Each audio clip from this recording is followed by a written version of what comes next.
أما أثر التبليغ في تطوير التحصيل، البعض يصير عنده إغراق في الجانب التحصيلي على حساب الجانب التبليغي. هل هذا سليم أو لا؟ هذا استغراق بالمقدمة على حساب ذي المقدمة، وأنتم اقرأوها أصوليا شوفوا ايش قد هذا موقف ضعيف راح يصير.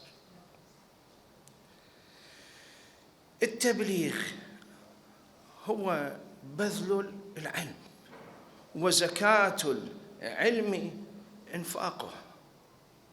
وقد ورد عن أمير المؤمنين عليه السلام: يا كميل، العلم خير من المال، العلم يحرسك وأنت تحرس المال، والمال تنقصه النفقة، والعلم يزكو على الإنفاق، ينمو. وهذا مجرب.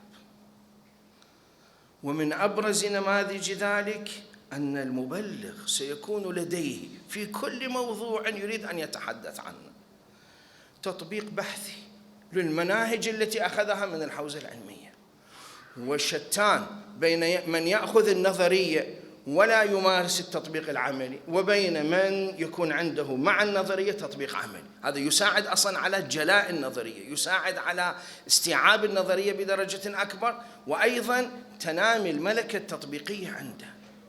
ولهذا من المهم جدا أن طالب العلم الحقيقي دائما يحاول أن هو يبحث عن الموضوعات، ليكون هو مجرد مستنسخ لما يقال، لما قيل ويقال. لا بأس، هو يستفيد، لابد أن يستفيد من الآخرين، لكن عندما يستفيد من الآخرين يستفيد منهم كباحث، ولا يستفيد منهم كناقل حافظ هو ما يقدر يتحمل مسؤولية الموضوع الذي يأخذه.